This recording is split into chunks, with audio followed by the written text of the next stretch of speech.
বেরিয়েছে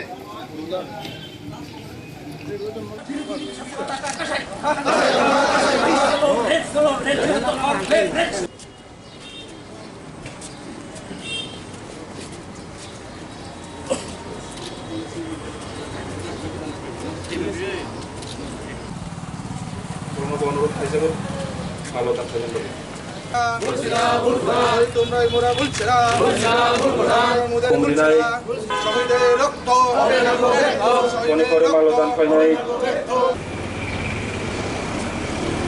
थांनाय गरम मैथ खायै शहीद बेदो पहिलावनो माल्यदान खायनाय शहीদের রক্ত হবে না শহীদের রক্ত হবে না শহীদের রক্ত কমরেড অভয় মুখার্জি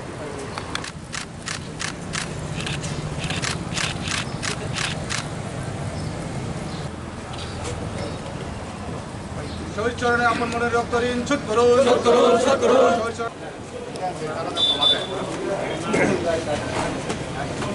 সময় এই ধরনের সভা তো এটা নয়, এটা আমাদের সম্মেলন। আমাদের ত্রিপুরাতে ট্রাইবাল ইউথ ফেডারেশন যে কেন্দ্রীয় কমিটি আছে তাদের বিভিন্ন তলার দিকের সম্মেলন শেষ করে আজকে তাদের কেন্দ্রীয় কমিটির সম্মেলন হচ্ছে। আমাদের এই সংগঠন ডিওয়াইএফআই টিওয়াইএফ আমাদের প্রধান লক্ষ্য হচ্ছে যে সকলের জন্য কাজ চাই। কিন্তু এখন স্বাধীনতার পরে গোটা দেশে বেকারত্বের এরকম দুর্দিন আমরা কখনো দেখিনি। আপনি জানেন যে ভারতবর্ষে এখন বেকারত্বের হার 12.2%, যা স্বাধীনতার পরে এরকম বেকারত্বের হার কখনো হয়নি। আর এডুকেটেড ইউথদের মধ্যে এই হার 15%। আবার আপনি যদি গরিব ইউথদের ক্ষেত্রে দেখেন তাহলে আপনি দেখবেন যে মোদী সরকার আসার পরে 2014 সালের পর থেকে এই যে 100 দিনের প্রকল্প, 100 দিনের কাজ, মনরেগা প্রকল্প, এতে প্রতি বছর বরাদ্দ কমানো হচ্ছে। ফলে মানুষের কাজ নেই। ত্রিপুরাতেও একই অবস্থা। বিজেপি যে নানা ধরনের প্রতিশ্রুতি দিয়ে এসেছিল, নানা রকম মিথ্যা প্রতিশ্রুতি, আজকে মানুষ এটা বুঝছে, যুব সমাজ ত্রিপুরার এটা বুঝছে যে কত ভাঁওতাবাজি করে বিজেপি এখানে ক্ষমতায় এসেছে। ফলে বেকারের কাজ চাই, গণতান্ত্রিক অধিকার চাই, আমাদের সংবিধানকে ধ্বংস করা চলবে না। এই যে মূল কথাগুলো, এগুলো নিয়ে আমাদের এখানে সম্মেলন হচ্ছে। এরপরে আমাদের ডিওয়াইএফআইয়ের অল ইন্ডিয়া কনফারেন্স হবে।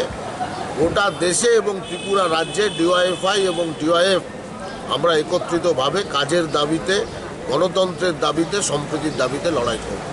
স্যার, মূলত দেখা যাচ্ছে যে উপজাতি এলাকায় এখন মথা এবং আইপিএফটির কারণে আপনাদের সংগঠন দুর্বল হয়েছে, সেই বিষয়টা বা সামনে 23-এর ইলেকশন, সেই বিষয়টা কি চর্চায় থাকবে? এটা দুর্বল হয়েছে এভাবে বললে ভুল হবে।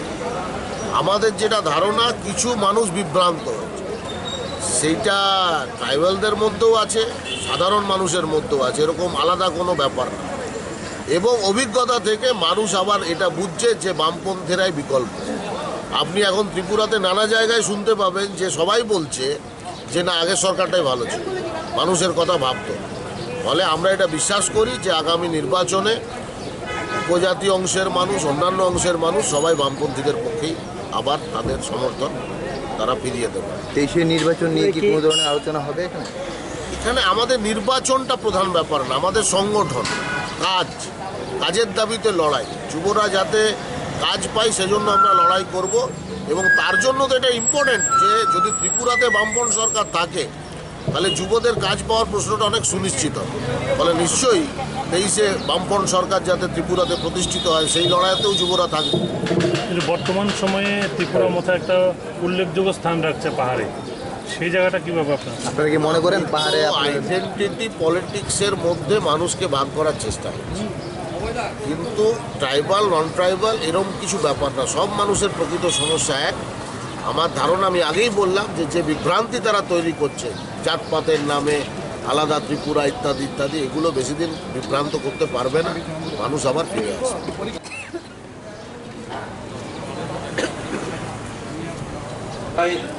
তিনি সংগঠনের সভাপতি কমরেড রাজেন্দ্র রিয়া।